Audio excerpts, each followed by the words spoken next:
Diz o seguinte, eu vou ler do verso 9 ao 13, que é a oração completa. Alguns teólogos, comentaristas, vão dizer que, na verdade, o melhor termo para essa oração não seria a oração do Senhor, mas a oração dos seus discípulos, né? Portanto, orem assim.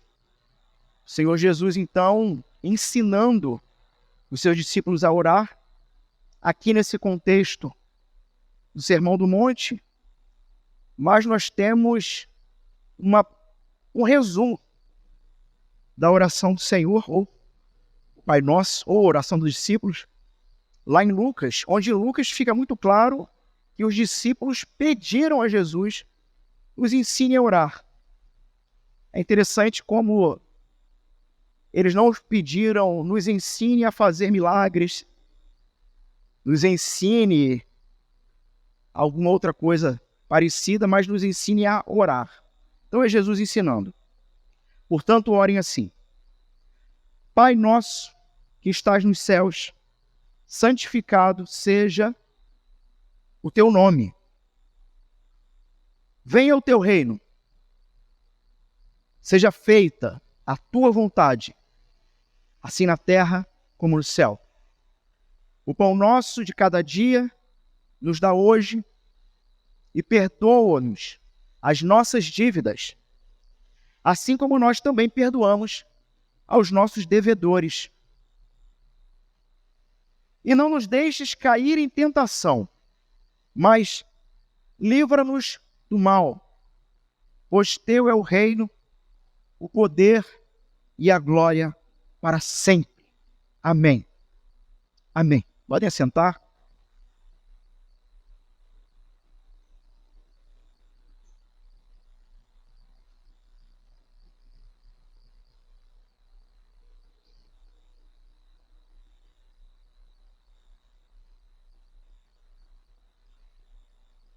Meus irmãos, a oração do Pai Nosso, vimos a introdução do texto, né? Há 2 domingos atrás, onde o tema central é esse Pai, que é nosso, e é celeste, é celestial, ele está em outro nível, numa estrutura ou numa estatura acima de qualquer pai terreno. E vimos que a oração do Pai Nosso, ela é um guia divino. Ela é um guia tanto para a oração, quanto para a própria vida. João Calvino, ele destacou a importância de cada pedido. E, de fato, quando nós vimos no primeiro sermão, onde eu mostrei para vocês a estrutura em slide, nós vimos que nós temos na primeira parte, Pai Nosso que estás no céu, ou nos céus, uma invocação, assim, deixando muito claro a quem estamos orando, quem Ele é e o fato de o que Ele fez de um povo que estava espalhado, que estava perdido. Ele fez desse povo irmãos, e Ele se fez o Pai desse povo. Então nós temos na primeira sentença ali uma definição clara e um chamado a esse Deus, onde o próprio Cristo aqui, ele está ensinando claramente. Talvez você não saiba o nome de Deus, mas eu vou te ensinar como chamá-lo. E não somente como chamá-lo, mas como se referir a ele. Estou tentando puxar pela memória aqui, não vou lembrar agora quem foi que falou o seguinte. Não lembro agora qual foi o teólogo que disse o seguinte. Talvez N.T. Wright. Ele disse o seguinte: quando Jesus nos ensina a chamarmos Deus de Pai, é óbvio que Jesus ele está propondo um relacionamento. Isso é óbvio, não há dúvidas. Só que, se eu não me engano, N.T. Wright, pode ter sido outro, mas acho que foi ele vai dizer que chamar Deus de Pai e Pai Nosso está para algo ainda além de um relacionamento, está para um termo e um chamado revolucionário, onde homens e mulheres que pecam foram perdoados em Cristo, para poderem chamar esse Deus todo-poderoso de Pai. Então, um teólogo do qual eu cito, ele vai dizer, olha, isso chega a ser revolucionário. Chega a ser algo que desafiava não somente a cultura, mas os termos religiosos da época. E, a partir disso, então, você tem 6 pedidos. 3 pedidos iniciais relacionados a Deus. E os 3 pedidos finais relacionados à humanidade, não é? A nós. E como eu estava dizendo, João Calvino ele vai destacar a importância de cada pedido, e especialmente a centralidade do primeiro pedido. Santificado seja o seu nome. Então hoje nós vamos explorar o que significa santificar o nome de Deus e como que isso transforma não somente a sua vida, mas a nossa vida como igreja. E mais, o que essas 2 sentenças iniciais, um Pai nosso que está nos céus e que nós rogamos a Ele, santificado seja o teu nome, quais são as implicações disso em relação à própria terra, à própria criação, a como nós nos relacionamos com os de fora, com os que não conhecem esse Pai, com os que estão perdidos. Um monge chamado Tomás de Aquino, ele vai dizer o seguinte: 3 coisas são necessárias ao homem, que tem a ver com a salvação e com o desenvolvimento da própria salvação. Ele vai dizer o seguinte, isso ele está comentando, inclusive, Tomás de Aquino, ele está comentando os 10 mandamentos. Mas olha o que ele vai dizer. 3 coisas são necessárias ao homem para a salvação. Primeiro, o conhecimento do que devemos crer. Um cristão é aquele que deve conhecer o que ele crê. Ele não vive de emocionalismo, sabe, de arrepio ou de coisas parecidas. Não, ele sabe exatamente, ele conhece o Deus que ele adora. Devemos conhecer o que cremos. Segundo, o conhecimento do que devemos desejar. Uma vez que você crê, eu aprendi o que eu creio sobre o que eu creio. A partir disso, o que eu devo desejar então? Ou como devo desejar? E por fim, o conhecimento então do que devemos fazer. E é interessante porque nós temos então 3 tópicos que historicamente sempre regeram até mesmo como discipulados na história da igreja. O primeiro, o conhecimento do que devemos crer, nos é ensinado a partir do credo. E é interessante que depois que eu li isso, eu falei, caramba, porque eu tenho planos de um dia fazer uma série de mensagens também sobre o credo apostólico. E vocês vão perceber que a gente está fazendo um caminho inverso do que o Tomás de Aquino disse. Ele disse o seguinte, então, o que devemos crer? Isso nos é ensinado no credo, onde aprendemos os artigos de fé. O segundo, o que devemos desejar é ensinado na oração do Pai Nosso. O que de fato eu devo desejar? E nós vamos perceber como que esse primeiro pedido, santificado seja o teu nome, vai dar razão para tudo o que vai vir na sequência. E aprendendo então que esse tem que ser o nosso primeiro desejo. A santificação do nome de Deus. Significa que o nome dele não é santo? Não. O nome dele é santo, santo, santo. Mas a questão é qual é a relação disso para nós mesmos. E percebam que isso é um pedido, é uma oração. E o terceiro, não é? O que devemos fazer se conhece pela lei, os 10 mandamentos. Então nós já tivemos uma série de mensagens sobre os 10 mandamentos. Nós aprendemos o que temos que fazer. Agora estamos no Pai Nosso, aprendendo o que devemos desejar. E, no futuro breve aí, vamos estudar o credo, aprendendo o que devemos crer. Estamos fazendo o caminho inverso, né? Bom, e Tomás de Aquino vai dizer, Pelo credo apostólico, nós conhecemos a história, a narrativa, a mensagem do que nós devemos crer. Com a oração de Jesus, nós aprendemos então sobre o que devemos desejar. Por quê, meus irmãos? Porque a oração tem relação direta com os nossos desejos. Você já parou para pensar nisso? Aliás, você já parou para prestar atenção no que você ora ou como você ora? Por quê? Oração terá sempre uma relação direta com aquilo que você deseja. Aprender a orar tem uma relação com aprender, então, a lidar com os seus desejos.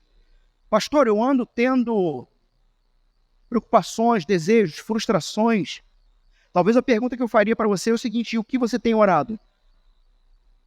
Porque o objetivo da oração é te ensinar, ou um dos objetivos da oração, te ensinar a lidar com os seus desejos. E aprender a lidar com os nossos desejos tem relação com aprender a viver, então, de uma maneira que glorifique a Deus. Então vamos fazer o caminho inverso? Como eu vivo uma maneira, ou de maneira, que minha vida glorifique a Deus? Isso vai depender de como você lida com os seus desejos com Ele, em relação a Ele.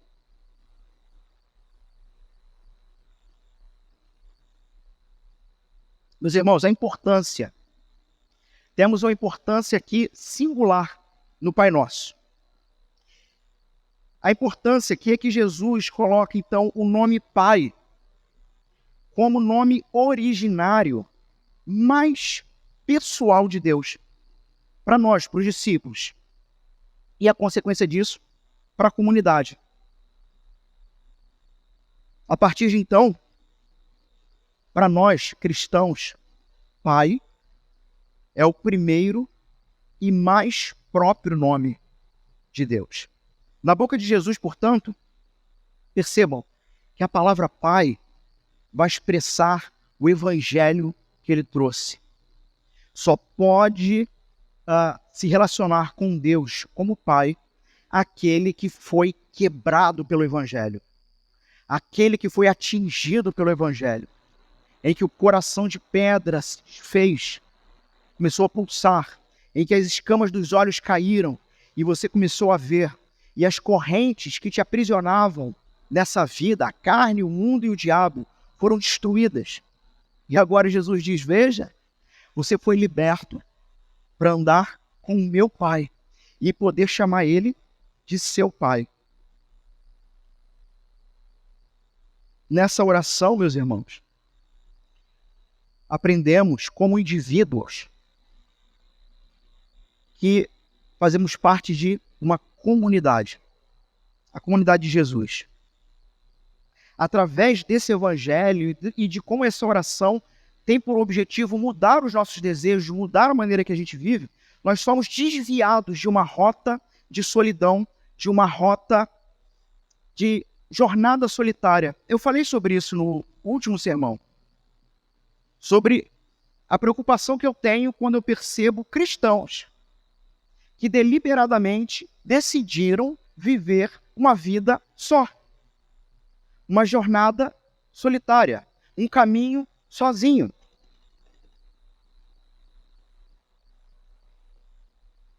Somos desviados e redirecionados para uma nova família, uma família que possui em comum um Pai celeste.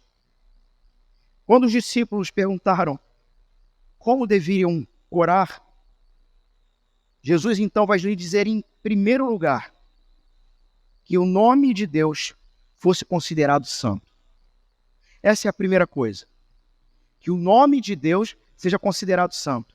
E perceba que se a oração tem a ver com os desejos, e desejos tem a ver com a maneira que vivemos, a grande pergunta é: a maneira que vivemos, ou como construímos as nossas vidas, partem de um primeiro pressuposto: Ele é santo, eu não. A Ele toda a glória, não a mim. santificado seja o nome de Deus, tem relação com o fato de que Deus, ele é algo completamente diferente de qualquer coisa que possamos vir a experimentar nessa vida, que possamos vir a conhecer na existência do universo. E Jesus, ele está dizendo aqui, então, no início da sua oração, que você deve distinguir claramente a quem você está se dirigindo. E na prática, ao acordar, talvez uma pergunta que você deva fazer para si próprio é: a quem dedicarei esse próximo dia de vida? Porque ele é importante e não eu.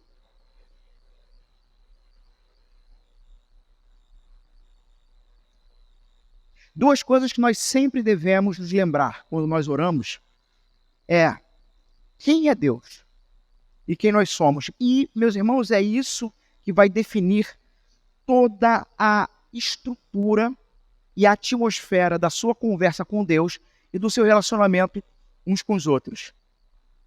Santificado, então, seja o nome de Deus. Nos tempos antigos, geralmente, o nome de uma pessoa, ele era considerado como, poderia chamar talvez de um título, algo que distinguia uma pessoa. Era considerado então como uma expressão da natureza da pessoa. Tanto que você tem, não só na própria história secular, mas biblicamente, que quando fatos importantes aconteciam que mudavam a vida de um indivíduo, logo ele tinha o nome mudado. De Simão, por exemplo, para Cefas ou Pedro. Então, meus irmãos, a ideia do nome aqui, a ideia do nome de Deus ser santo, é uma ideia que precisa acarretar na nossa mente tudo o que significa quem é Deus e que isso deve ser admirado. Eu acho que talvez de maneira mais simples, santificado seja o teu nome, seria que o seu nome seja o mais admirado em toda a existência, sabe? Que o Senhor cresça e de fato eu diminua. Uma canção, não vou lembrar agora de quem é, mas ela diz mais ou menos o seguinte: que o meu nome morra com o meu corpo. Os arrais. Que o meu nome morra com o meu corpo. Eu não vou lembrar a poesia toda agora. O nome da música é Oração. Mas a ideia de que o teu nome fique, porque é o teu nome que fica. Então, que ao se lembrarem de mim, não se lembrem do meu nome, não se lembrem de quem eu sou. E me parece que essa afirmação tem um tom de absurdo nos dias atuais e com crentes. É um tom absurdo. Alguém poderia dizer: como assim, pastor? Acabei de vir de outro lugar semana passada dizendo que a vitória era minha. Não, você vai morrer. Pode ser que quando Jesus voltar, se ele ainda voltar nessa geração, te encontre vivo. Mas o desejo da nossa existência é que o nosso nome morra com o nosso corpo, porque se o nosso nome morrer com o nosso corpo, estaremos vivos e vivos eternamente no nome de Jesus, no nome de Deus, se relacionando com o Pai. Os nomes, então, e os nomes de Deus vão revelar quem Ele é. Por isso me parece importante conhecermos alguns diversos nomes deles. E não estranhem, eu não vou falar línguas estranhas e nem cantar aquela música complicadíssima de cantar do Kleber Lucas.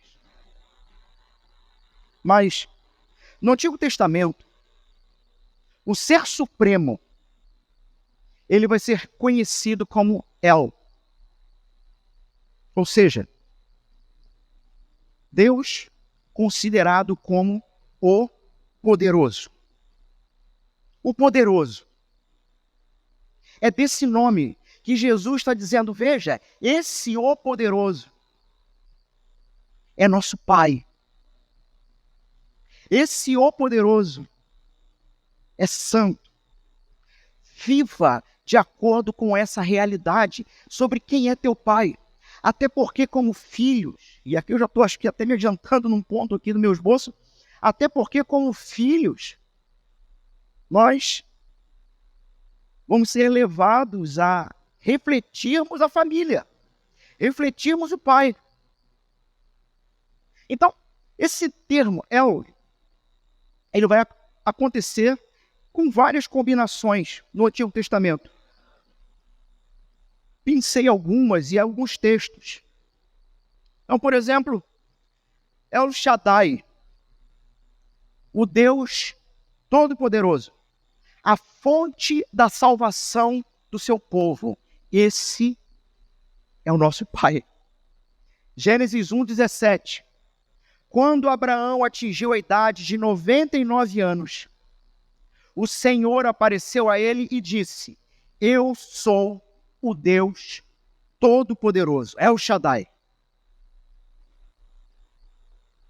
E por eu ser o Deus Todo-Poderoso, ande na minha presença e seja perfeito. Meus irmãos, não é à toa que mais à frente o apóstolo Paulo vai dizer, nós, os que estamos em Cristo Jesus, de fato somos os verdadeiros filhos de Abraão. E a gente diria, que maravilha! E Paulo diria, filhos, não do sangue, mas da fé de Abraão, do relacionamento de Abraão. E a gente diria, nossa, mas isso é espetacular. No entanto, ser filho de Deus tem um bônus. Mas, se eu posso usar esse termo, tem um ônus.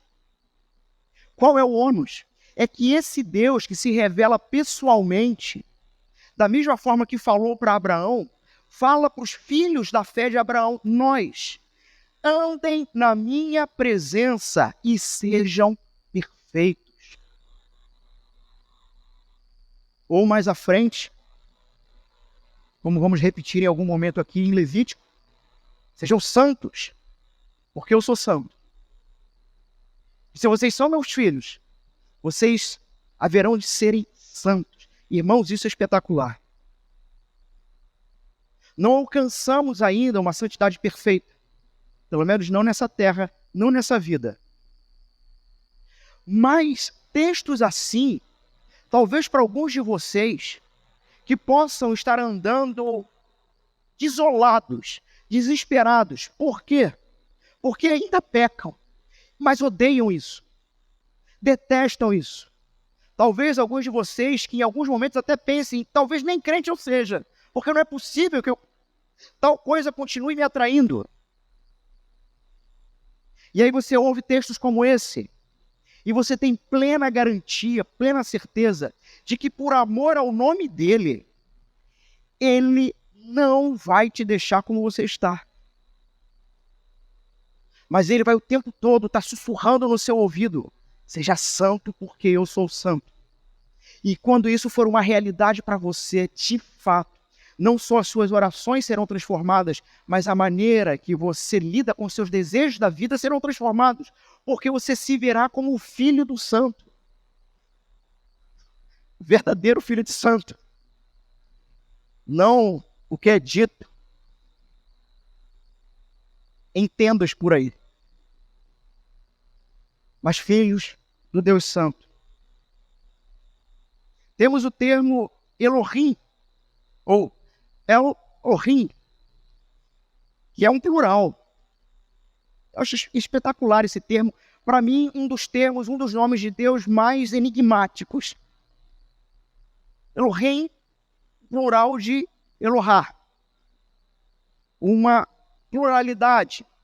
Se refere a Deus na plenitude do seu poder. Gênesis 1:1.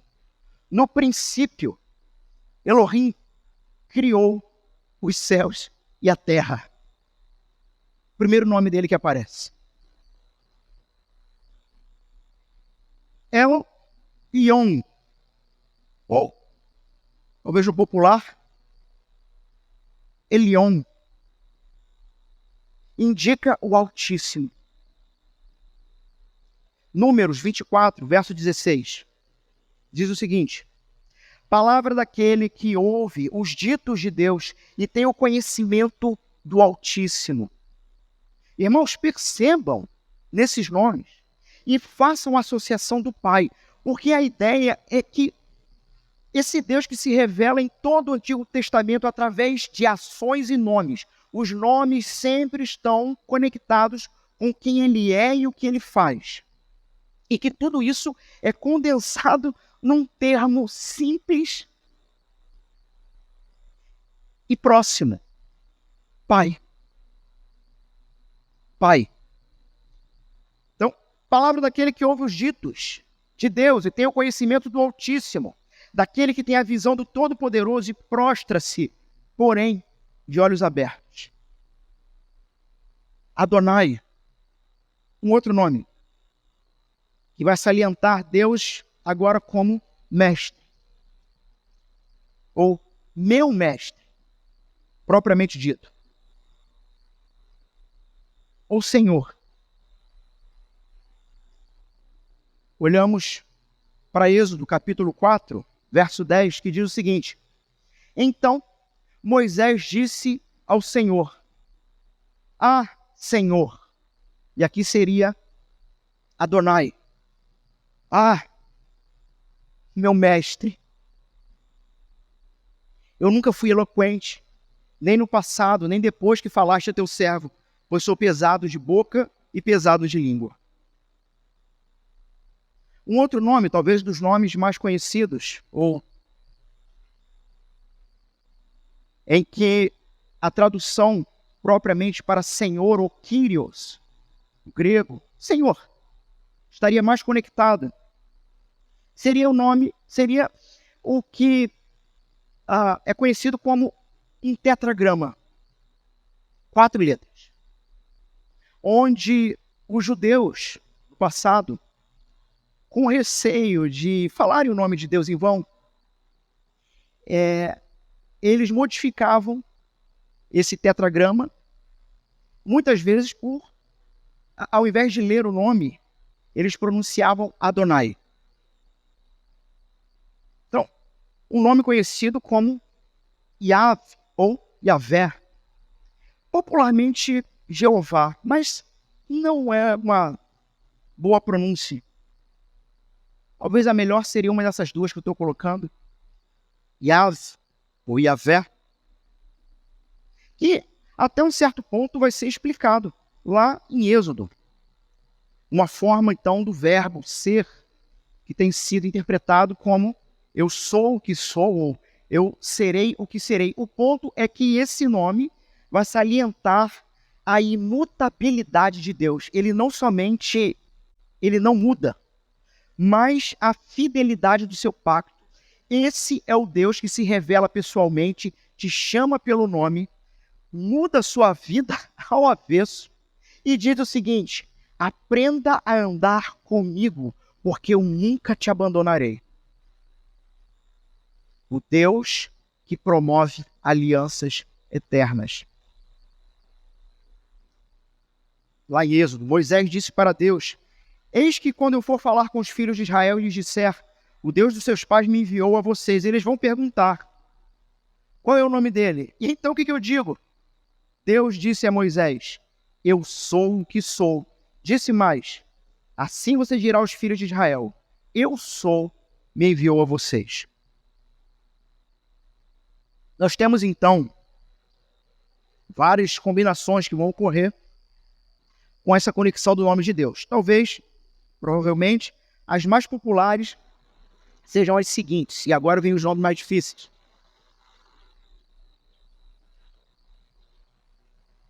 Yav, ou Yavé,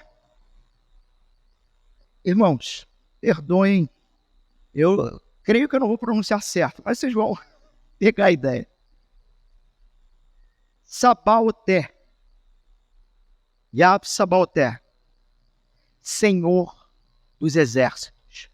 Salmo 46, verso 7 diz: o Senhor dos Exércitos está conosco, o Deus de Jacó é o nosso refúgio.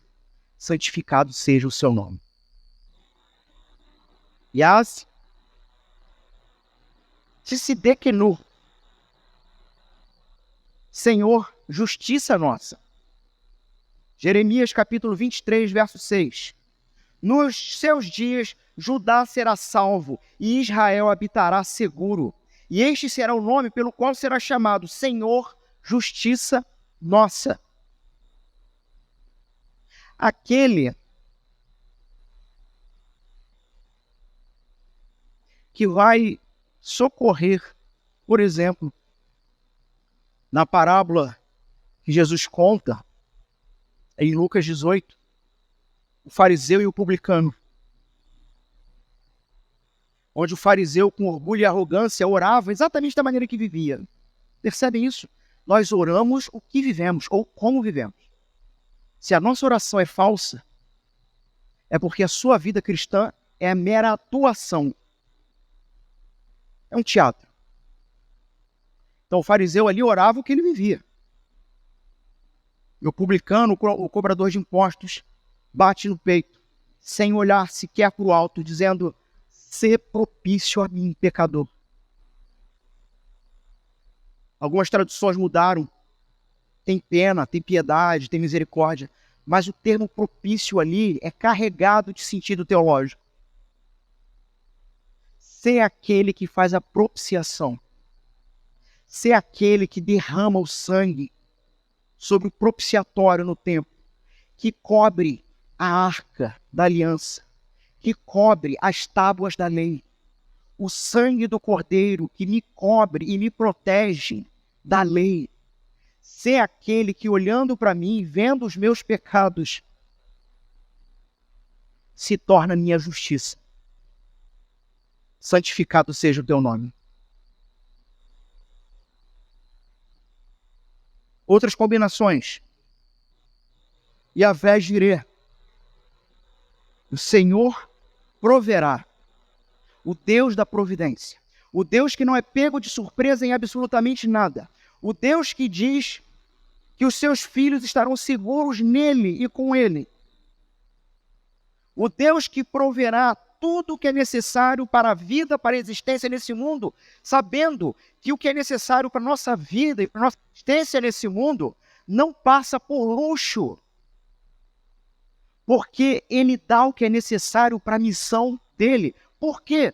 Que nós morramos com os nossos nomes e que o nome dele seja exaltado. Portanto, uma vida dedicada exclusiva a ele, esse é o foco da nossa existência, da nossa vida. Ele é o Senhor da providência. Gênesis capítulo 22, verso 13 e 14. Abraão ergueu os olhos. Quando eu leio os textos aqui, meus irmãos, eu estou lendo aonde esse termo aparece. Vocês estão compreendendo isso, não é? Abraão ergueu os olhos e viu atrás de si um carneiro preso pelos chifres, entre os arbustos. Abraão pegou o carneiro e o ofereceu em holocausto, em lugar do seu filho. E Abraão deu àquele lugar o nome de o Senhor proverá. O Deus da providência. Daí dizer-se até o dia de hoje, no monte do Senhor se proverá. Porque olhando para nós e percebendo a nossa incapacidade de sermos justos em nenhum nível, ele proveu o Cordeiro que nos justifica. Yahvé Nissi, o Senhor é a nossa bandeira. Êxodo 17. E Moisés edificou um altar e lhe deu o nome de o Senhor é a minha bandeira.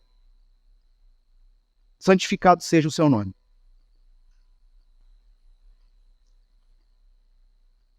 Yahvé Ropeká, o Senhor que sara. Êxodo 15, 26. E disse: se vocês ouvirem com atenção a voz do Senhor, o seu Deus, fizerem o que é reto diante dos seus olhos, derem ouvido aos seus mandamentos e guardarem todos os seus estatutos, tem uma promessa aqui. Nenhuma enfermidade virá sobre vocês, dos que enviei sobre os egípcios, pois eu sou o Senhor, aquele que cura. Santificado seja o seu nome. Yahvé Shalom, o Senhor é a nossa paz.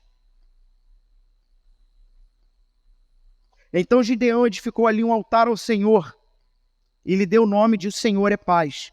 Até o dia de hoje, esse altar está em Ofra. Yahvé Raá, o Senhor é o meu pastor. Salmo 23. O Senhor é o meu pastor. Senhor, irmãos, Senhor é o meu pastor e eu não preciso de mais nada. É isso que o verso quer dizer. Ou, como bem poetizou Projeto Sola, se o Senhor é meu pastor, aquilo que eu não tenho, eu não preciso desejar. Porque nele eu tenho tudo. Yahvé Chamar, o Senhor está presente, Ezequiel 48. O contorno será, 48:35, o contorno será de 9 quilômetros, e o nome da cidade, desde aquele dia, será O Senhor está ali. Esse que se relaciona com a gente como nosso Pai, presente. Irmãos, às vezes parece que nós temos medo de nos relacionarmos com esse Deus. E nas nossas orações nós temos a tendência à mentira. Sabe? Quando você, na verdade, queria falar alguma coisa com Deus, mas tu fica ali cheio de dedinho. Ai, não vou falar isso não, que eu vou ofender. Que Deus é esse que você serve? Porque antes da palavra chegar à tua boca, Ele já sondou o seu coração. Seja honesto. Se há alguém no universo que aguenta as suas reclamações, é Deus. Ele tem as costas largas.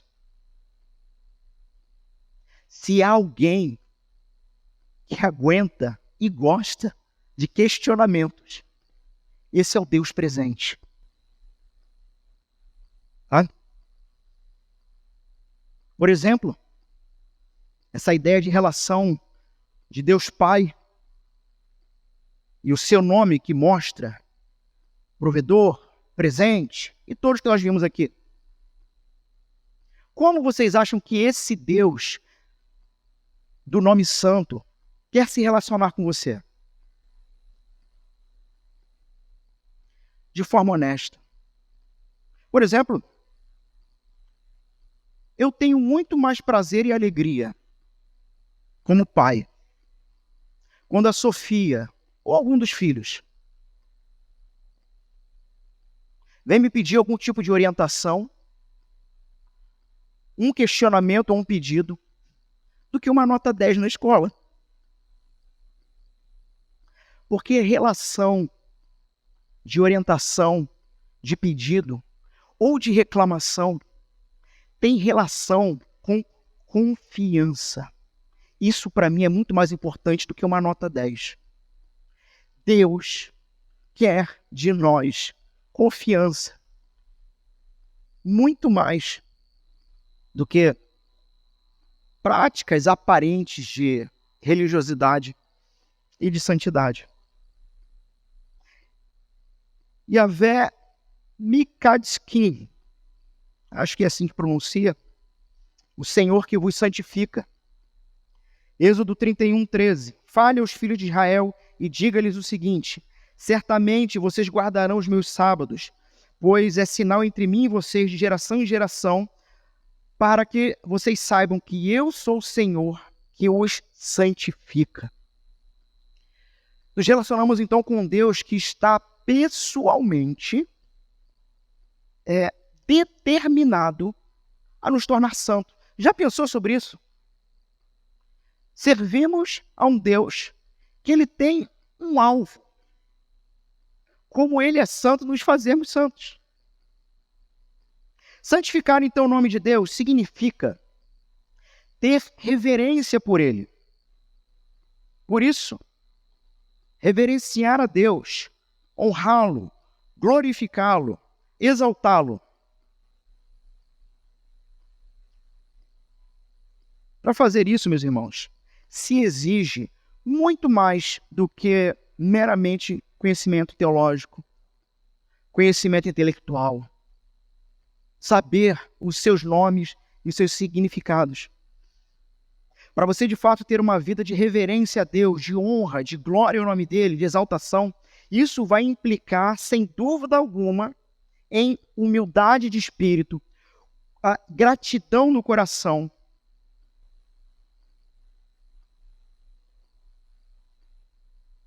uma certa percepção de, estando na presença de Deus, você já se viu espantado? Você tem uma experiência de um espanto, um assombro com a grandeza dele.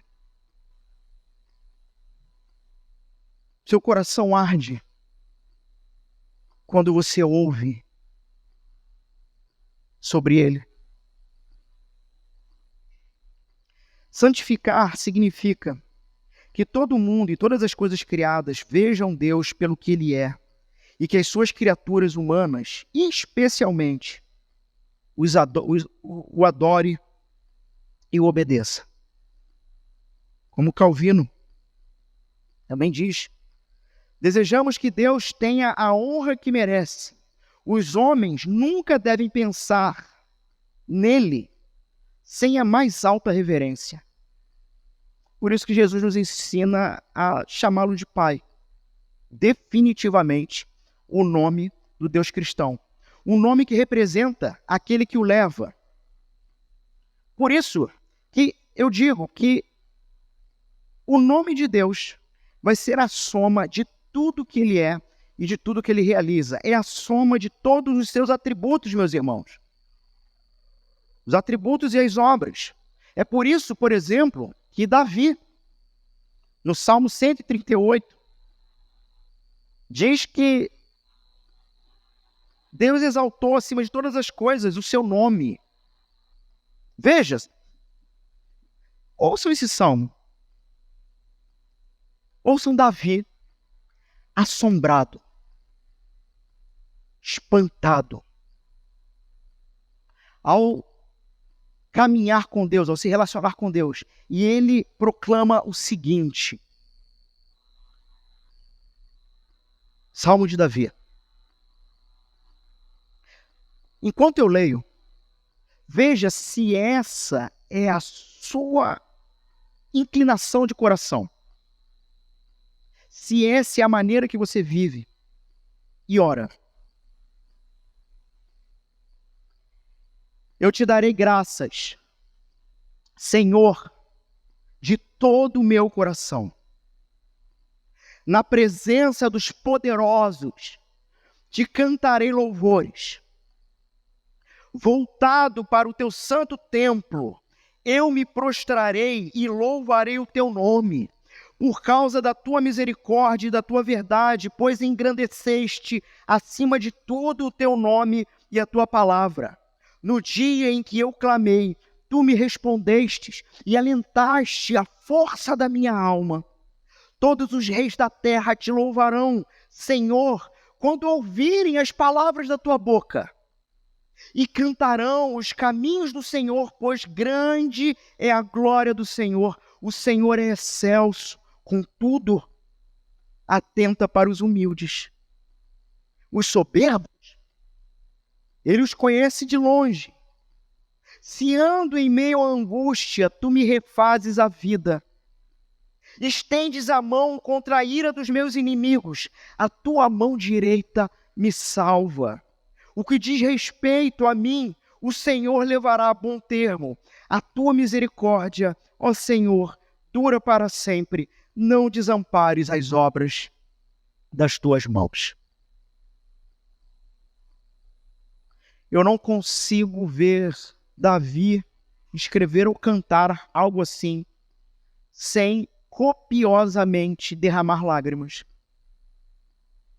Mas nós, cristãos modernos, parece que não sabemos mais a quem servimos e como nos relacionar com Ele. Mas santificado seja o seu nome. Percebem que essa é uma oração, é um pedido. Somos nós, meros mortais, pobres pecadores, salvos pela graça, chamados de filhos de Deus e discípulos de Cristo, que nos colocamos diante do Pai, instruídos pelo Filho, e pedimos ao Pai: Senhor, revela-se a nós como esse Deus que é santo. É como quem dissesse, nos habilita a percebermos o que perdemos de vista. Talvez anos e anos dentro de uma instituição religiosa, dentro de uma igreja. Talvez anos e anos cumprindo agendas malignas de uma igreja, onde você perde completamente o foco, perde completamente a linha do horizonte.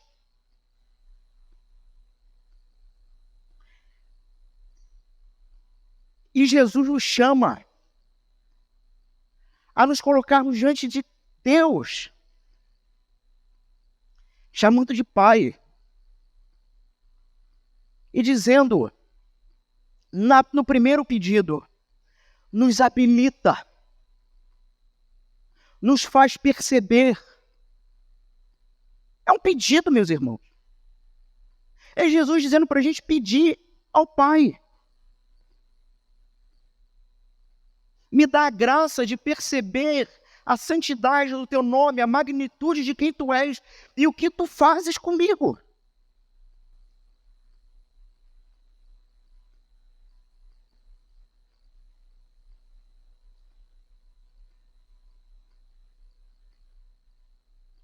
É por causa do nome dele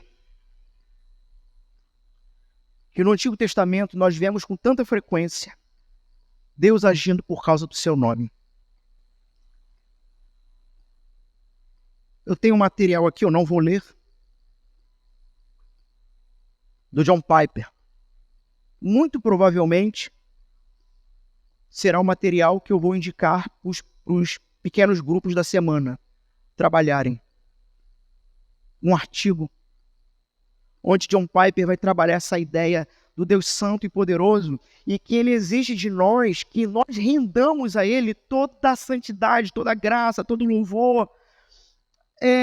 Não porque Ele seja um Deus com baixa estima ou baixa autoestima, mas é porque Ele é tão bom, tão bom, tão bom, que se houvesse um outro Deus melhor, Ele nos apresentaria, mas não há. E quando Ele diz, olhem para mim, percebam a minha santidade, vivam de acordo com isso, Ele está fazendo isso porque Ele nos ama. E porque não tem nada melhor do que Ele. Quando Ele diz, adorem apenas a mim, tenham os olhos apenas para mim, vivam apenas por mim, Ele está nos livrando da idolatria, da escravidão, porque não tem outro melhor.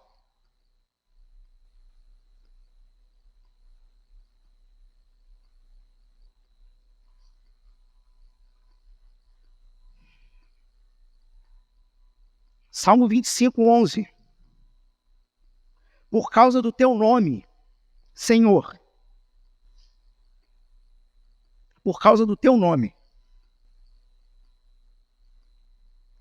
perdoa a minha iniquidade.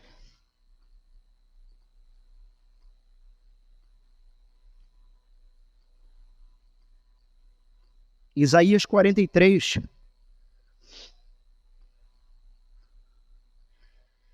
Mas agora,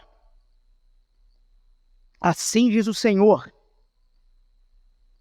que criou a Jacó,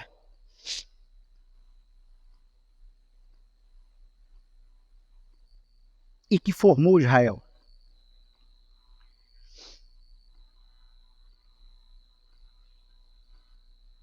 Não tenha medo, porque eu o remi. Eu o chamei pelo seu nome. Você é meu. Quando você passar pelas águas, eu estarei com você.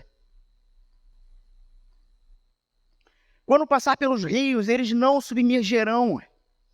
Quando passar pelo fogo, você não será queimado. As chamas não o atingirão. Porque eu sou o Senhor, o seu Deus, o Santo de Israel, o seu Salvador.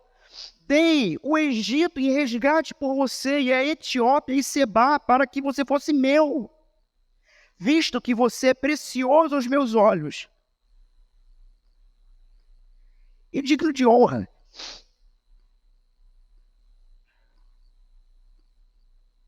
E porque eu amo,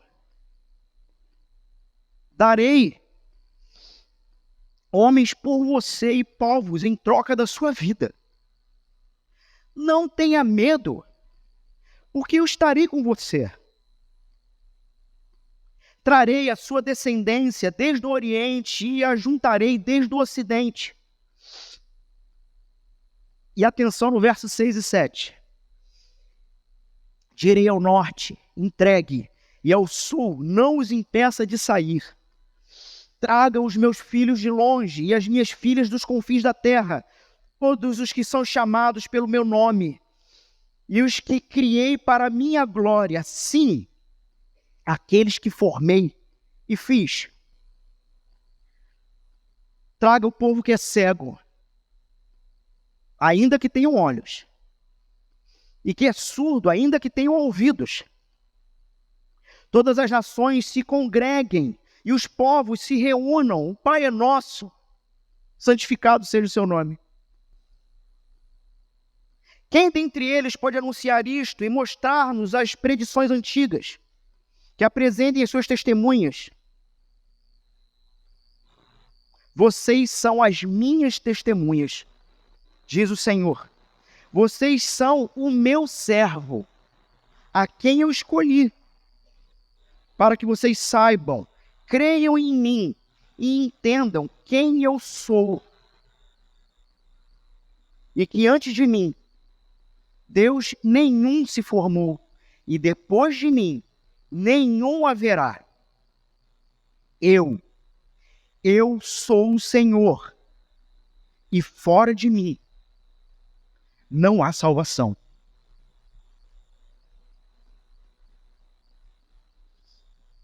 Aterrorizante, não é? Grandioso, supremo. Um texto como esse nos torna pequenos. Mas quando olhamos novamente para Jesus, ele diz, ele é o nosso Pai.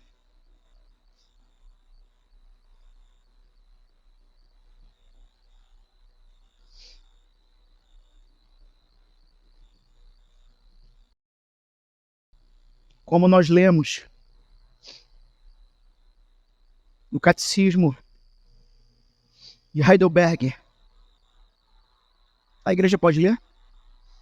Santificado seja o seu nome, significa abençoá-lo, adorá-lo e louvá-lo por todas as suas obras e por tudo que delas emana. Seu poder onipotente, sabedoria, bondade, justiça, misericórdia e piedade, que significa ajude-nos a direcionar toda a nossa vida, o que pensamos, dizemos e fazemos, para que seu nome nunca seja blasfemado na nossa causa, mas sempre honrado e louvado. É por isso que esse é o nosso primeiro pedido.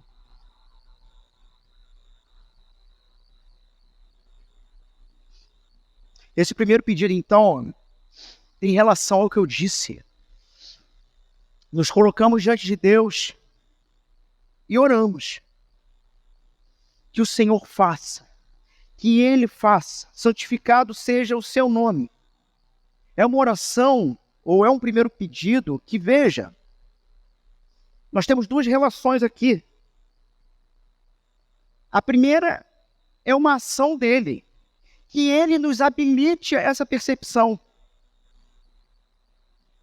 Que ele nos habilite a tremermos de novo diante dele. Talvez como nossos pais no passado já fizeram. Que ele nos habilite a não termos outro desejo, que não seja o próprio Senhor. Isso significa: Pai nosso que estás no céu, santificado seja o teu nome. Mas em contrapartida, uma segunda etapa nesse processo é que assim que ele atende o nosso pedido, assim que ele atende a nossa oração, nós poderemos responder. Habilitados, então, poderemos levar essa reverência, essa santidade para todos os lugares, por onde nós passarmos, porque Ele nos habilitou a isso, porque Ele atendeu o nosso pedido, porque nós temos agora uma percepção limpa, clara, do quanto que Ele é santo, e eu não, e ainda assim sou amado.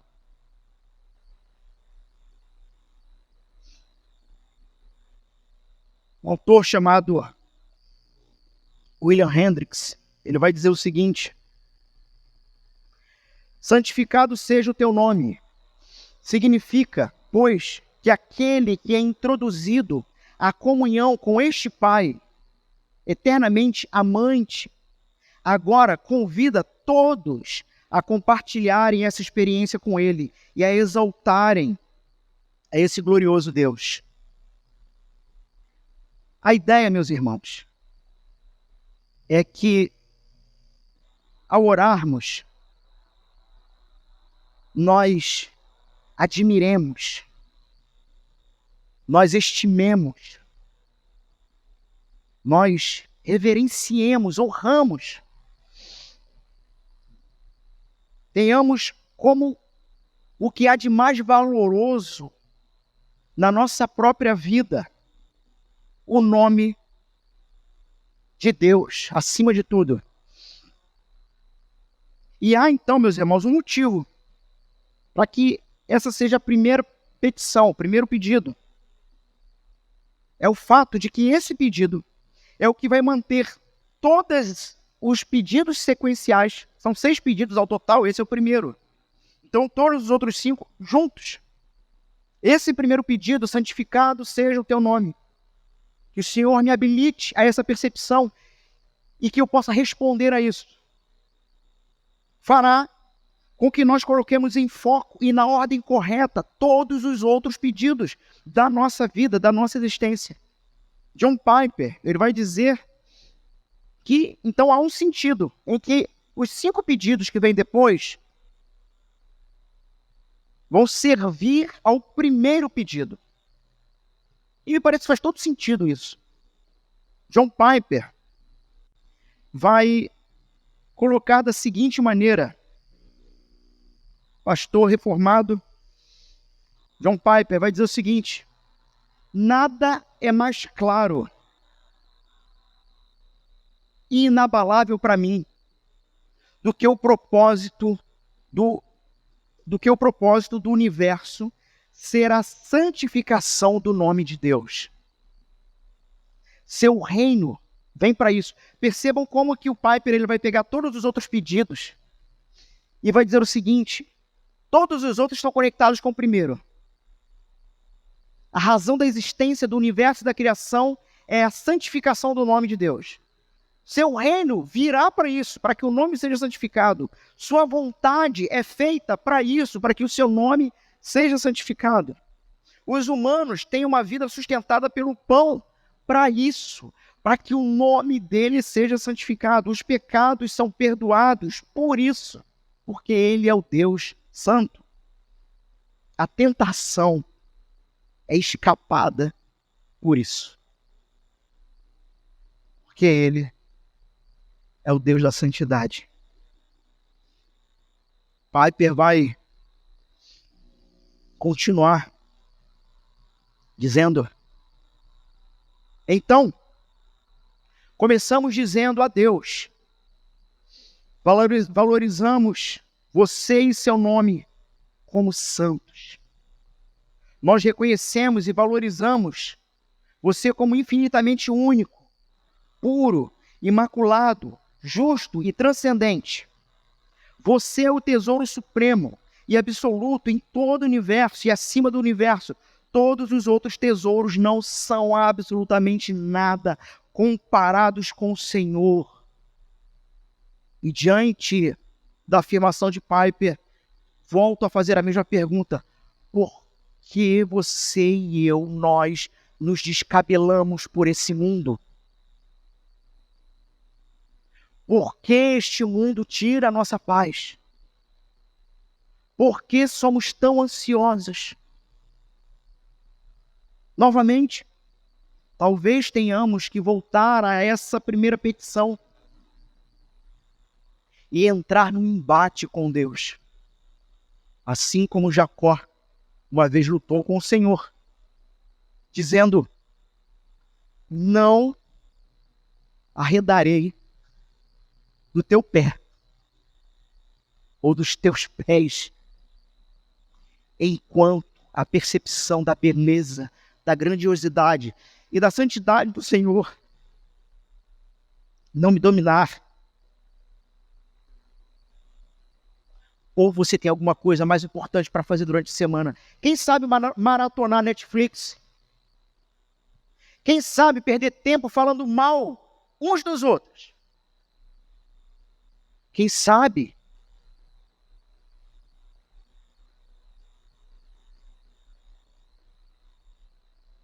algo que possa exigir uma dedicação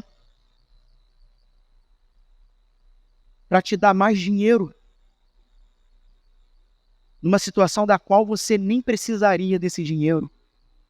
É só mais dinheiro.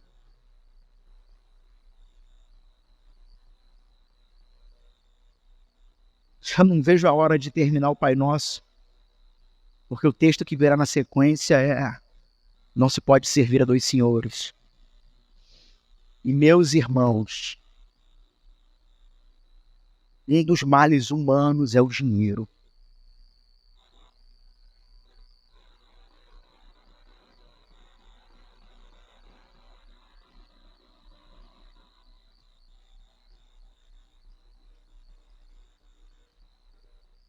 Mas tenho a clara percepção que depois dessa sequência também do Pai Nosso, nós nunca mais oraremos o Pai Nosso da mesma forma. Portanto, fazer essa oração é pedir que Deus faça um milagre no nosso coração. Fazer essa oração é pedir que Deus faça um milagre nas nossas ações, que mude o nosso mundo, para que no nosso mundo apenas o nome dele tenha destaque, e não o seu, nem o meu.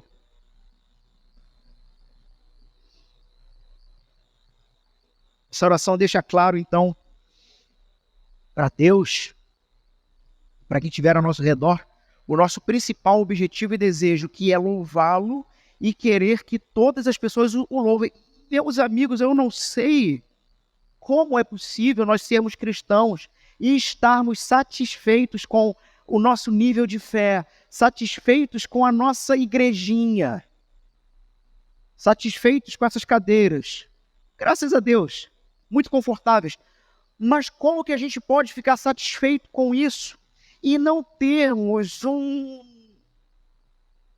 uma perturbação interna que nos enlouqueça pelo fato de que pessoas ao nosso redor não amam esse Deus, não louvam ao Senhor? Que, aliás, se vocês não sabem, a missão nasce daí. Qual é o fim principal do homem? Já diz o catecismo de Heidelberg, de Westminster: amar a Deus, louvar o Senhor e ter prazer eterno nele. Para isso nós fomos criados. Onde nasce a missão? Quando tomados por esse espanto, tomados por essa revelação de Deus de uma maneira tão doce, olhamos ao nosso redor e percebemos: existe um ser amável, mas a humanidade não louva ele. Então nós temos uma missão. Meus irmãos, como que nós, e eu, óbvio, me incluo, podemos ficar tantos anos das nossas vidas satisfeitos com igreja, satisfeitos com festinha, satisfeito com chazinho, um negocinho, com coisinha, mas o coração não dói ao percebermos pessoas que não amam a Deus. Precisamos orar: santificado seja o teu nome, mas orar diferente agora. Diferente.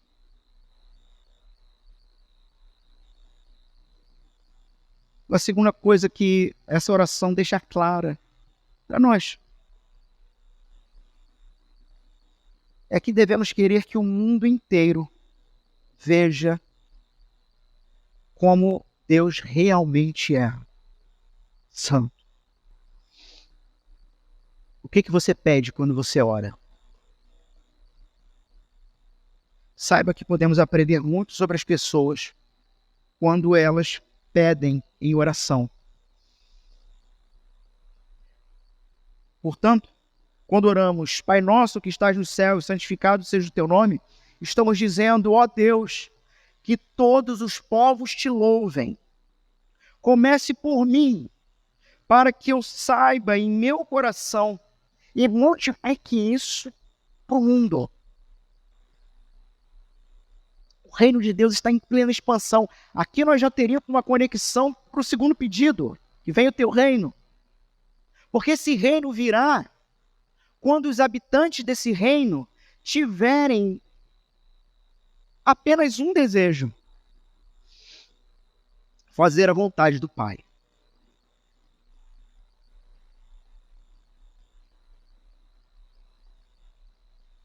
E não gastar tempo com picuinha, com besteirinha, com porcaria desse mundo.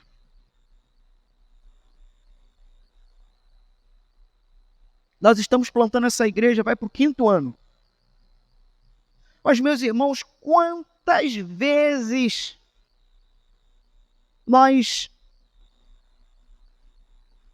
a liderança dessa igreja não teve que parar a missão para resolver frescura de irmão.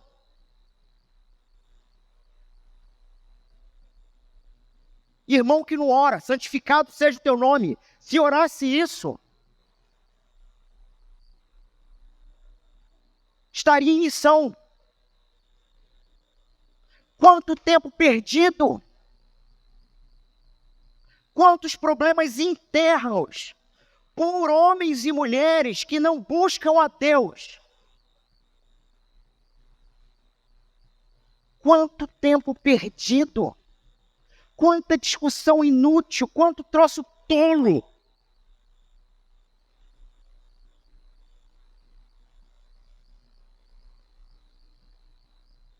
E poderiam tranquilamente estender esse meu discurso à Igreja Presbiteriana do Brasil como instituição.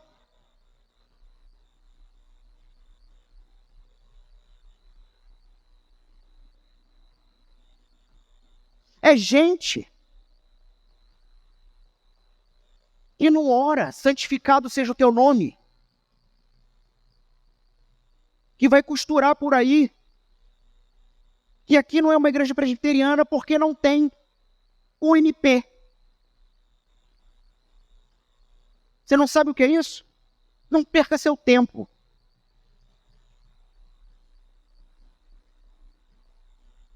União Mocidade Presbiteriana, sociedades internas. Já falei para alguns aqui, eu vou criar um grupo jovem nessa igreja. E o nome vai ser JTA. Jovem tem que acabar. Se jovem fosse coisa boa, Deus não teria feito Adão adulto.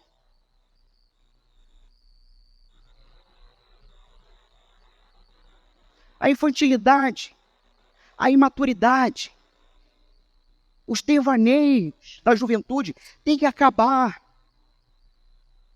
Tem que crescer. Os homens, os rapazes, têm que se comportar como homens. Trabalhar, buscar casamento, ter filhos. As mulheres, estudar, não entregar seu coração para qualquer Dom Juan que apareça. Procurar um bom marido, servir a Deus. Querer ter filhos.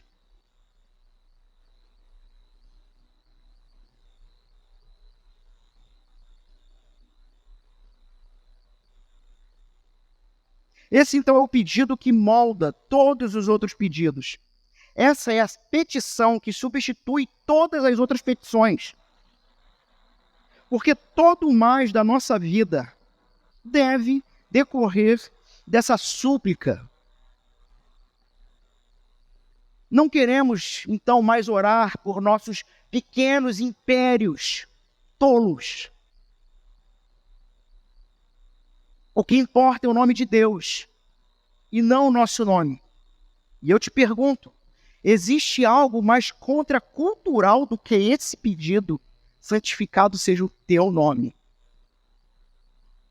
Isso é uma afronta ao inferno. Isso é uma afronta a esse mundo caído. Santificado seja o teu nome. Existe algo mais radical?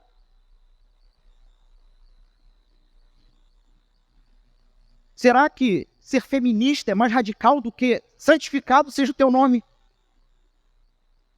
Será que ser de direita ou de esquerda é mais radical do que santificado seja o teu nome?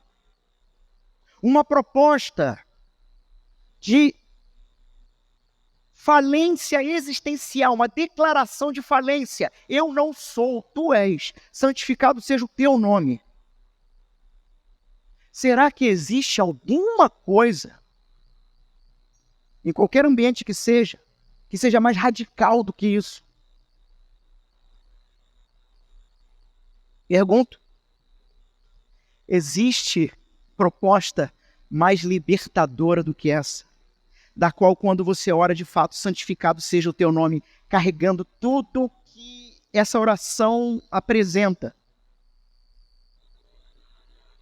E você já não se percebe mais amarrado a nada nesse mundo. Você se percebe já não devendo mais satisfações a ninguém desse mundo.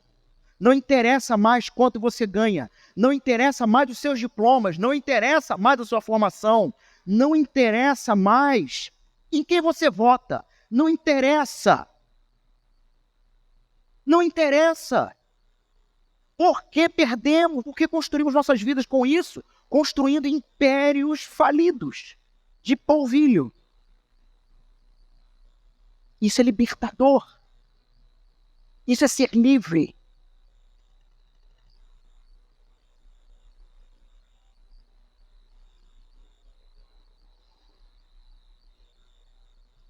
Ter essa oração nos lábios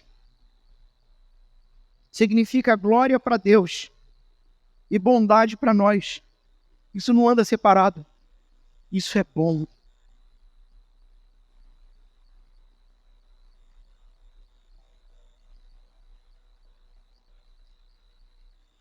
Algumas aplicações. Quem veio na semana passada, né? Parece que, quando acabou o culto, pelo horário, não sabia nem o que fazer. Voltamos à nossa programação normal.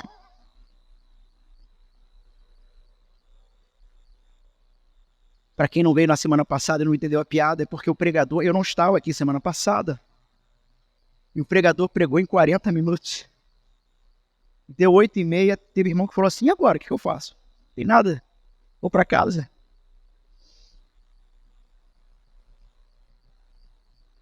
7h30. Terminou 7h30.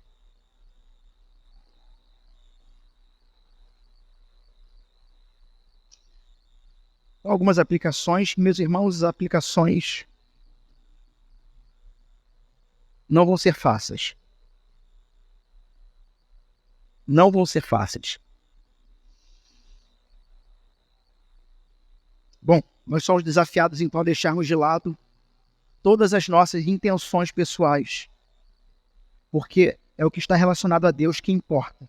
Temos visto isso. Assim, tendo percebido o relacionamento com o Deus Criador e Pai, tendo percebido a vida comunitária de fé que esse Deus promove e diz, é isso que eu quero para vocês. Que loucura, né? O Pai, o Filho e o Espírito quer que nós vivamos juntos. Que loucura isso. Só pela graça e misericórdia de Deus.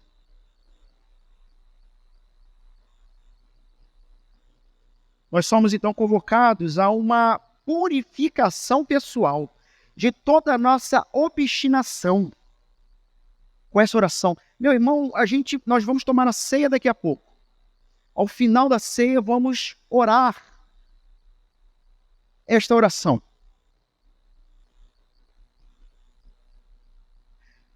Se você ainda pensa 2 vezes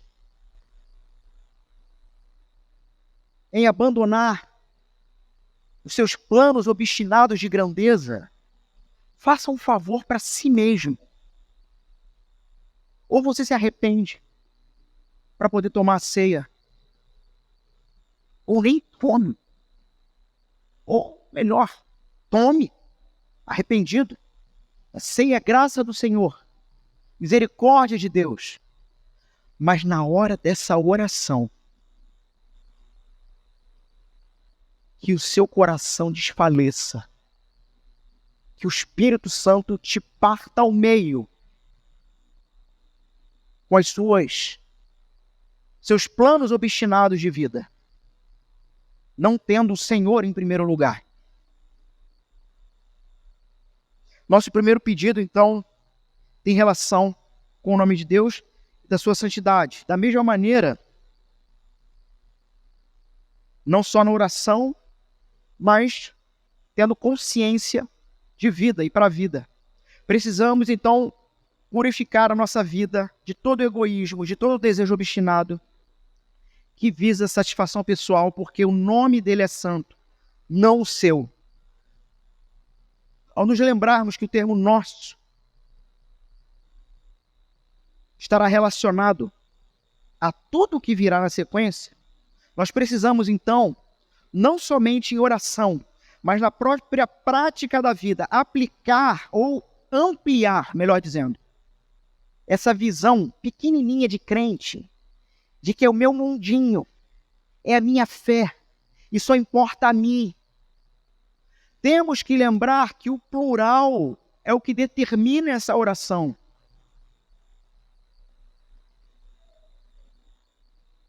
Abandonando desejos e necessidades pessoais, de prática, por exemplo, consumista na vida. O que é essa prática consumista? Uma prática de vida onde tudo gira em torno de você. Tudo é para o seu conforto. Precisamos ampliar esse mundinho cinzento em direção à comunidade de Cristo, uma comunidade que se estende por toda a terra. E dessa forma, a oração em secreto se torna a oração que cinge o mundo. E aqui, meus amigos, aqui fica banido o perigo de qualquer egoísmo. Isso tem que ser banido.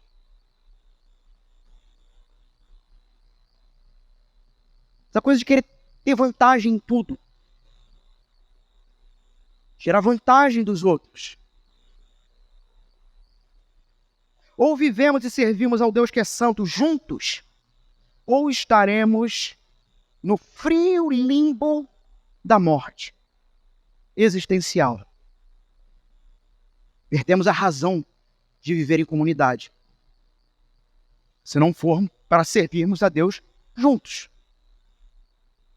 Ao proclamarmos em alto tom a oração do Pai Nosso, devemos ter em mente que em Cristo somos feitos os sacerdotes do Pai para o mundo. Ter em mente que, por isso, somente e tão somente aquele que foi nascido de novo, aquele que de fato é discípulo, pode com verdade fazer essa oração, pois somente os filhos de Deus podem dizer Pai.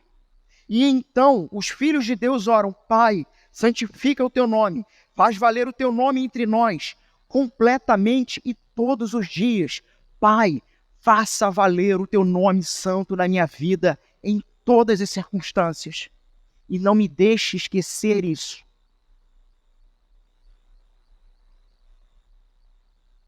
E agora vai ficar difícil. Como santificamos o nome de Deus? Separei 3 formas, mas eu vou me deter mais na última, tá? Até por conta do horário. Então, como santificamos o nome de Deus? Primeiro, em nossa cidade. As três maneiras, ou na nossa cidade, na nossa igreja e na nossa vida pessoal. Na nossa cidade, termos essa percepção de que a plantação de uma igreja não tem por objetivo satisfação nossa. Não estamos aqui para fazer uma retoma de conforto para nós mesmos, mas para sermos bem e paz para o nosso bairro, para a nossa cidade.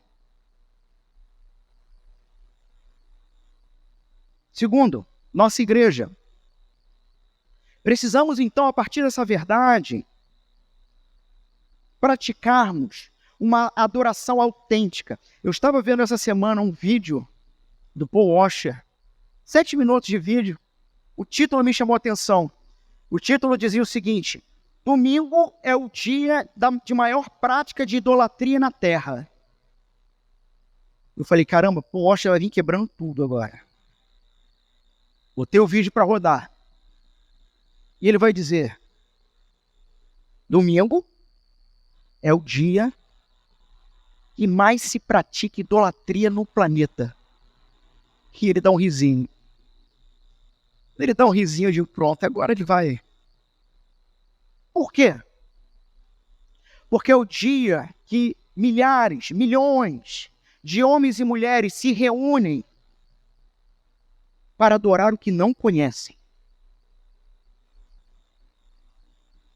Para servir a quem eles não se importam. Para dar uma choradinha. Para ter um êxtase emocional. Dar uma descarregada, sabe? Porque a semana foi difícil. Eu fui na igreja que eu preciso descarregar um pouco. Idólatras. É a oração da santificação do nome de Deus que nos leva de volta a uma adoração autêntica. Onde na nossa liturgia e na nossa pregação, apenas e tão somente o nome de Deus e a santidade dele são exaltadas.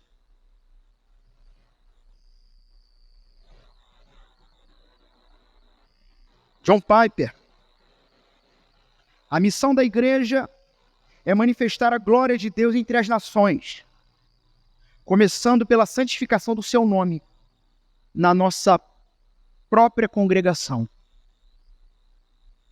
Falharemos na missão se o nome dele não for santo aqui. E se vocês não viverem de acordo com essa realidade aqui. Então eu vim do macro e estou diminuindo, porque agora eu vou falar sobre a vida pessoal. Devemos ser exemplos de integridade. Devemos viver de maneira que reflita o caráter santo de Deus. Tim Keller: Uma citação de Tim Keller. Santificar o nome de Deus começa com um coração que deseja, primeiro, conhecê-lo. E em o conhecendo, segundo, fazê-lo conhecido. O Senhor Deus tem se revelado a você. Faça um teste. O quanto você quer conhecer mais? E na sequência, o quanto você quer que todos o conheçam? Vivemos uma cultura que profana o nome de Deus. E como se isso não bastasse, os próprios cristãos dos dias de hoje honram o Senhor com seus lábios, mas não têm de fato a santidade do Senhor nos seus corações. Somos chamados do povo que agora carrega o nome santo do Pai. Mas a igreja moderna profana o nome daquele com falta de reverência, falta de respeito, com cultos performáticos. Performance. Laser, luzes, fumaças, gritos, brados de vitória e uma vidinha medíocre, rasa, egoísta e miserável. O sujeito vai para o culto, entrega até revelação, mas chega em casa, volta a bater na mulher.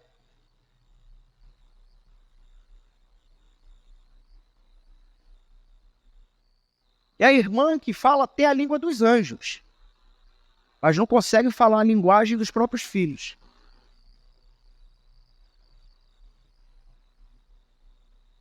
Profanamos o santo nome de Deus ao não vivermos intencionalmente com um único foco em mente, a santidade dele revelada a esse mundo através das nossas palavras e das nossas ações.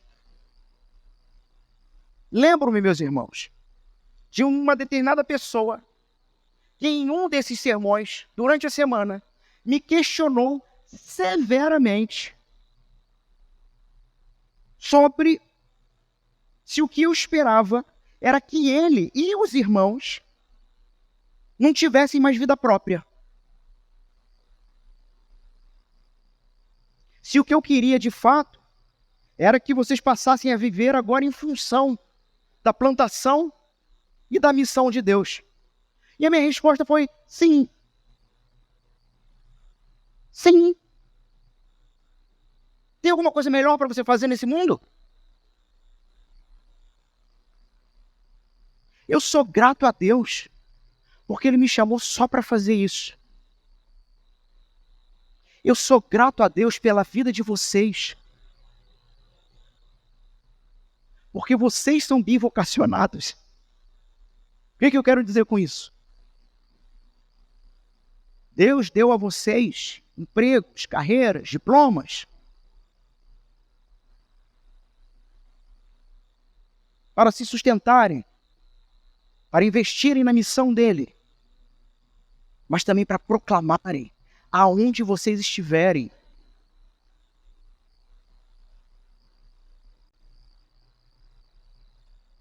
Viva em função daquilo que Deus mais quer. Pastor, você está dizendo realmente que é para eu abandonar minha vida? Você entendeu? É isso. Mas quer dizer que eu não vou mais trabalhar nem estudar? Não é isso que eu estou dizendo.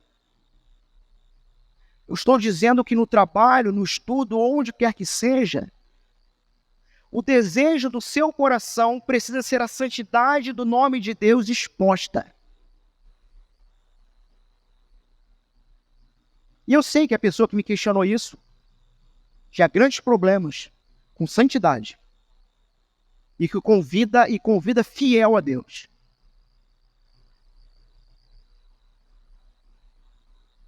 Viva uma construção de uma vida de piedade. Viva em prol da missão do reino de Deus.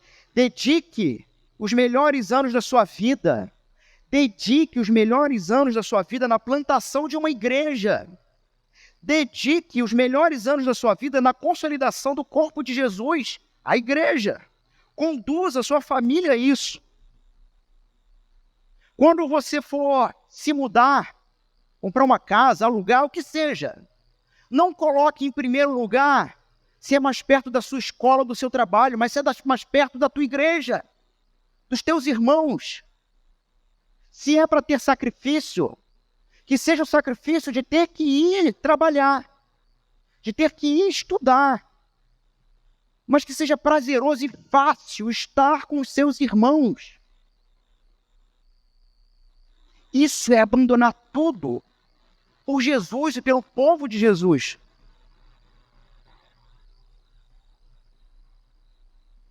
Que todos ao seu redor percebam que a sua paixão tem relação com o reino de Deus e com a justiça dele. Que a sua comunidade de fé seja mais importante do que o seu próprio trabalho, do que os seus estudos. Planeje suas finanças, sabendo que a expansão do reino de Deus é mais importante que um uísque ou uma roupa nova. Se você não vê que esta igreja está de fato envolvida com a missão do reino de Deus, vá embora. Vá embora. Porque vai ser menos um, ou menos uma âncora, para segurar a liderança da igreja. Se você é uma pessoa que só vai puxar para trás, que só vai reclamar, que não vai ver o que Deus está fazendo, que não vai ver o que nós estamos fazendo, e como que Deus miraculosamente está transformando vidas aqui, vá embora. Quem sustenta essa obra é o Senhor. Não é nenhum de vocês. Vocês são graça de Deus nesse lugar, para o sustento.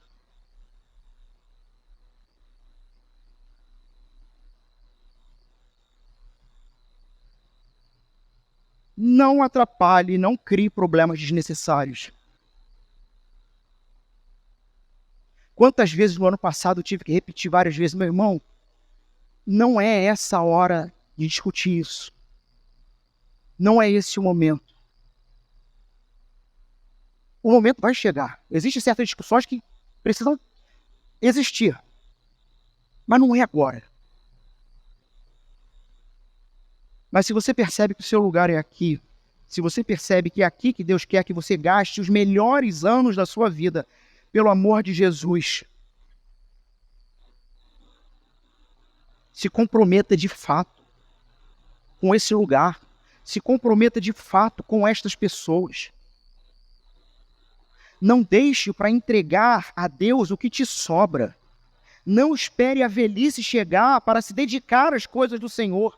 Não espere satisfazer todas as suas compras da semana para entregar aquilo que os seus irmãos dessa casa precisam para se manter e até mesmo expandir.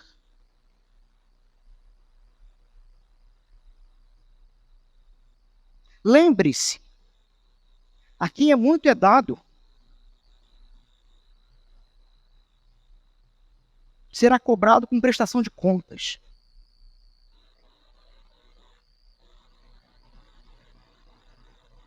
A quem muito é dado, será cobrado com prestação de contas.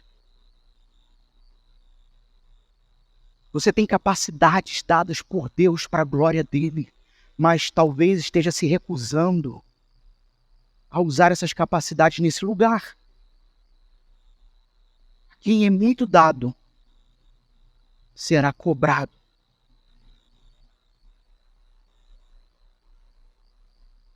Volto ao texto da nossa liturgia. Gálatas 5,13. Irmãos, fostes chamados para a liberdade, mas não useis da liberdade como pretexto para a carne. Jovens, gaste toda a sua juventude buscando ao Senhor. Conversei com alguns irmãos essa semana. Eu falei, domingo é o dia que a palavra de Deus vai pegar meia dúzia. Pena que não vieram todos.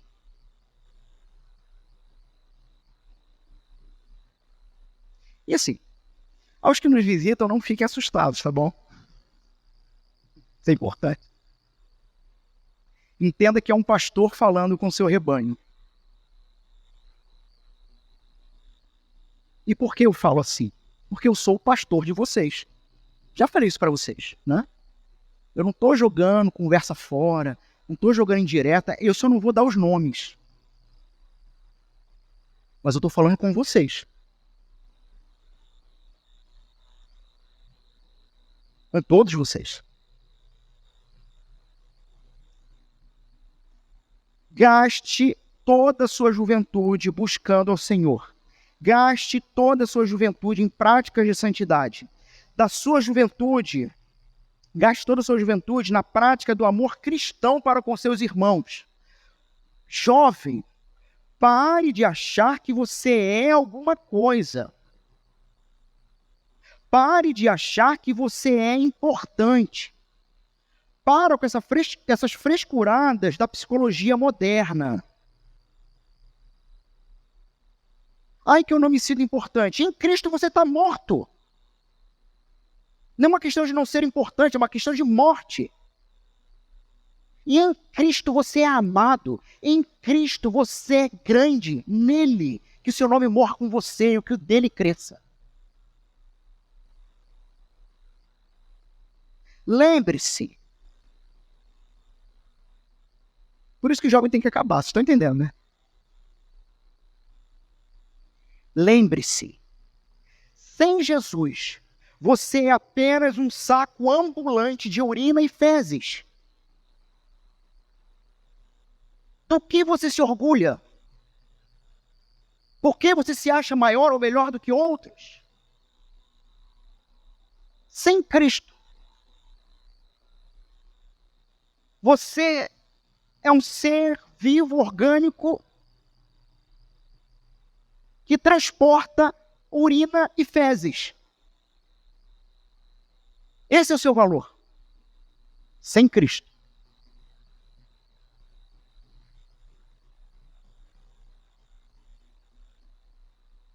Meus irmãos, muitos e muitos parece que ao conhecerem, ou quanto mais conhecem a graça, mais fazem desgraça, mais acabam caindo em desgraça.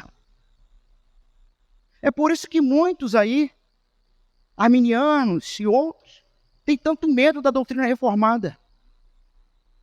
Porque tem uma turma que quando conhece a graça, se larga. Se larga. Acha que pode agora viver e fazer tudo e qualquer coisa. Porque estou na graça de Jesus, eleito de Deus. Pode ser que não. Spurgeon vai dizer isso. Spurgeon vai dizer isso. A frase veio aqui na minha mente e fugiu. Frase dele. Mas você pode estar enganado. Você pode fazer parte do texto da grande surpresa. Senhor, Senhor, no teu nome eu fiz um montão de coisa na igreja e tudo mais. Mas você não me conhece, eu não te conheço. Então, você sabe para onde tu vai. Pergunto. Se houvesse uma perseguição aos cristãos no Brasil e as autoridades usassem as suas mídias sociais para apresentar provas contra você, você seria condenado?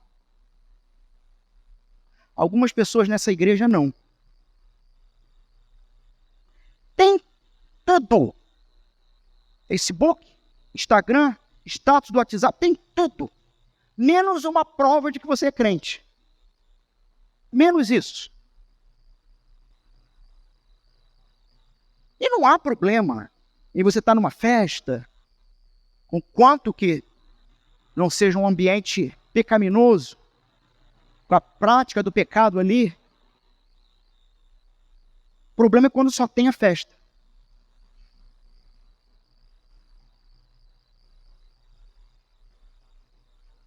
É uma pena que nem todos estão aqui. Mas eu vou pegar durante a semana. E vocês sabem que eu pego mesmo.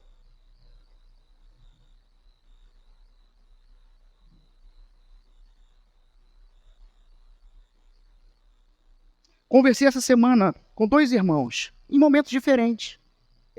Momentos diferentes. Os 2 me disseram a mesma coisa sobre a nossa igreja. Alan, tenho tido muita dificuldade em, após o culto, parar para conversar com os irmãos. 2 irmãos, em momentos diferentes, me disseram a mesma coisa essa semana. Eu pergunto por quê? Porque a cada rodinha de conversa que eu observo, eu tenho receio de me aproximar. Isso porque, de forma geral, os assuntos são sempre banalidades. Como você pode sair de um culto como esse? No momento seguinte, vira uma chave e você vai falar de Flamengo. Tu vai falar do filme que estreou. Tu vai falar da fofoca da semana. Vai falar de Xandão. Sei lá.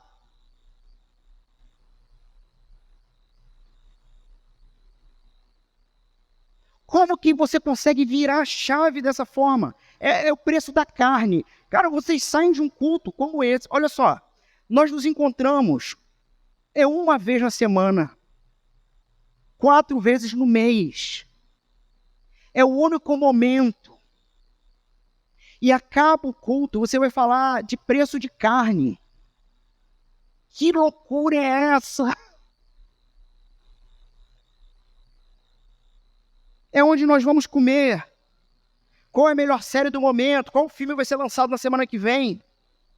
Vocês só têm um dia para orarem juntos, para sorrirem, se alegrarem em Jesus juntos. Mas, quando acaba o culto, parece então que se vira uma chave e agora vamos conversar sobre o que realmente nos interessa. Vamos falar agora do que nos interessa. O pastor fez o papel dele. Está pago o dia. Bati o ponto.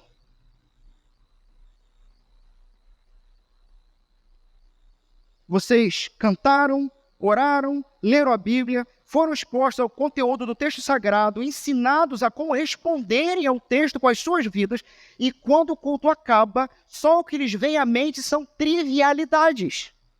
Como pode isso?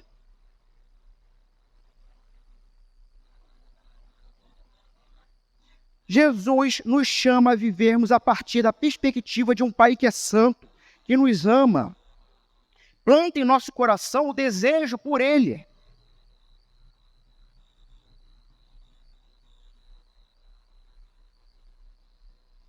Santificado seja o teu nome significa sermos habilitados então a percebermos e expressarmos essa verdade em todas as circunstâncias, principalmente com quem é filho do mesmo Pai. Mas como você vai conseguir fazer isso? Como você vai, durante a semana, fazer isso? Se, ao virar a chave do término de um culto, você só tem besteira para falar. Como que tu vai de segunda a sábado expressar a beleza e a santidade de Deus, se no momento seguinte aqui, acabou?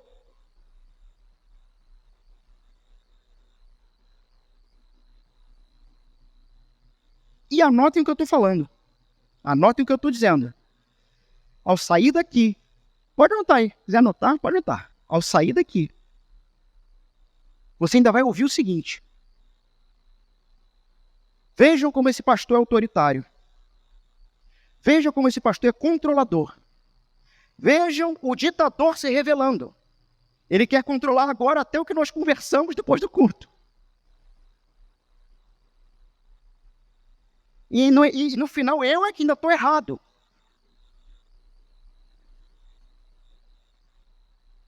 O Senhor Deus me colocou como seu pastor.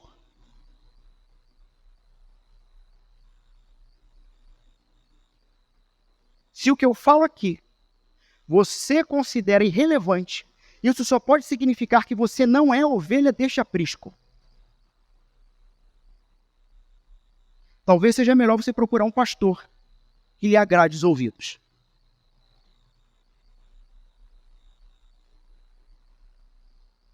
Se após ter ouvido isto aqui hoje, ao término do culto, você ficar com medo sobre o que quer conversar com seu irmão, ou fizer piadinha sobre tudo isso aqui, você só estará revelando o quanto você está mal. O quanto a coisa está ruim pro teu lado. Se isso aqui virar piada, isso só revela o teu coração.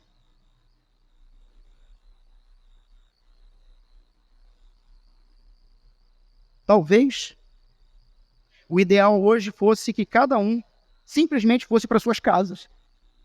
E juntos, em suas famílias, ou até sozinhos nos seus quartos, você se colocasse em oração diante do Senhor, profundamente arrependido da sua vida irreverente. Sem reverência. Sem santo temor.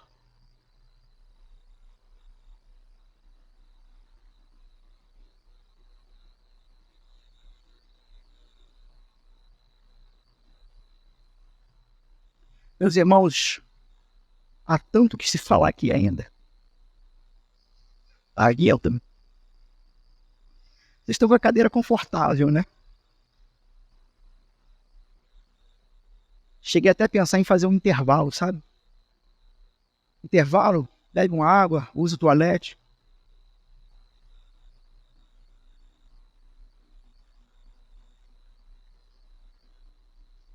Você tem um bom emprego? Você ganha muito bem? Por que você pensa que chegou nessa posição pelas suas próprias forças? Nunca te ocorreu que Deus te deu mais do que você precisava porque existe uma missão acontecendo no planeta? Você nunca se apercebeu que o que você ganha não é exclusivamente para o seu benefício?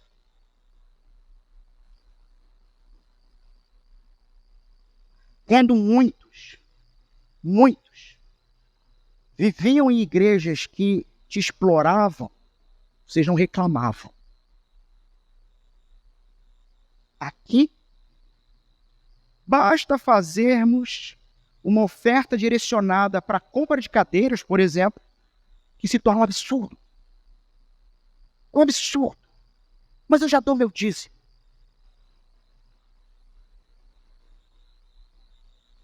Mas quando estava sendo explorado, eu não reclamava.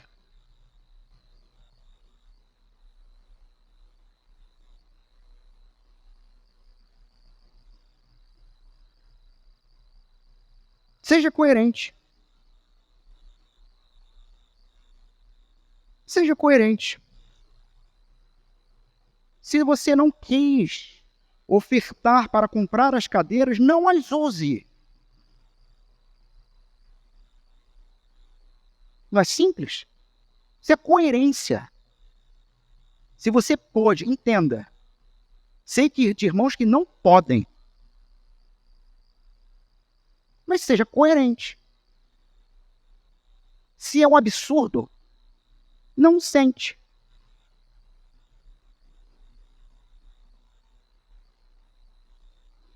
Você se converteu na maturidade? Falei dos jovens. Os mais maduros e aqui agora é pequenininho. Trago a você a lembrança do texto de Efésios 5, verso 16. Remindo o tempo, porque os dias são maus. Onde o pregador Jonathan Edwards pregou o sermão do título A Preciosidade do Tempo. Já preguei esse texto nesta igreja, está no nosso canal do YouTube. Se a sua conversão aconteceu no tempo da maturidade, cabe a você então agora construir uma vida de remissão do tempo perdido. Você conheceu o Deus da glória, você conheceu o Deus da beleza, você foi resgatado das portas do inferno e acolhido com graça e misericórdia pelo Deus que enviou seu Filho. Isso é uma realidade na sua vida? Pelo que mais então você quer viver nesse mundo? Você que já é mais maduro, você que talvez já dobrou o cabo da boa esperança. É quando nós dizemos, tenho menos vida para viver do que já vivi.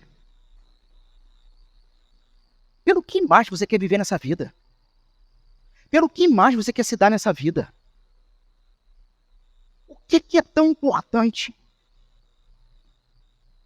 O que, além do próprio Cristo e do próprio Deus, pode te fazer brilhar os olhos? qualquer coisa que promova êxtase no seu coração, não sendo Deus, isso é o seu ídolo. Porque você sorri para isso. Porque é nisso que você gasta as suas economias. Você que já se encontra na fase da maturidade, o que te faz viver, pelo que o seu coração salta, o que te faz sorrir, no que você tem empenhado as suas finanças. Você pode estar sendo um idólatra de si mesmo. Jovens imaturos, arrependam-se. Arrependam-se de suas vidas. Arrependam-se de tratar a igreja do Senhor Jesus apenas como um ambiente de consumo. Consumo de boa música, consumo de oração, consumo de ambiente agradável, consumo de cadeira confortável, consumo de sermão. Comece a viver como cristãos que morreram para este mundo e vivem agora para a glória de Deus Pai, tendo em mente que o nome dele é santo em toda a terra e que você é filho dele, chamado por ele mesmo de santo. E é isso que te define. Santo. Ao passar por nossas vidas, que as pessoas percebam o limiar, sabe? O limite entre o profano e o sagrado, entre o comum e o incomum. Que a sua vida apresente essa diferença. Que os seus amigos, vizinhos, colegas de trabalho experimentem em você o nome daquele que é santo. Experimentem em você o Pai que é seu e que é de um povo específico e percebam que não são filhos ainda, mas que podem vir a ser. Que ao tocarem nas suas vidas, as pessoas deixem o secular e atravessem o limite do sagrado. Porque fomos chamados por Deus para isso. Conclusão. Um desafio final. Que cada um de nós ore e viva de maneira que o nome de Deus seja santificado em todas as áreas das nossas vidas. Afinal de contas, quando santificamos o nome de Deus, refletimos o céu na terra e trazemos a eternidade para o presente. E mudamos realidades.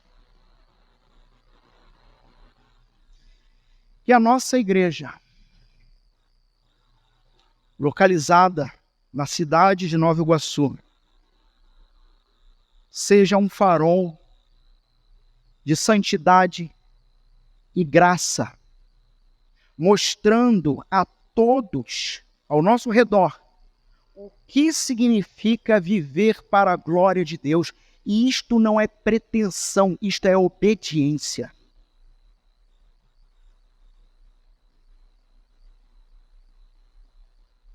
Como disse Tim Keller, o impacto da igreja na comunidade começa com a transformação dos nossos próprios corações e lares.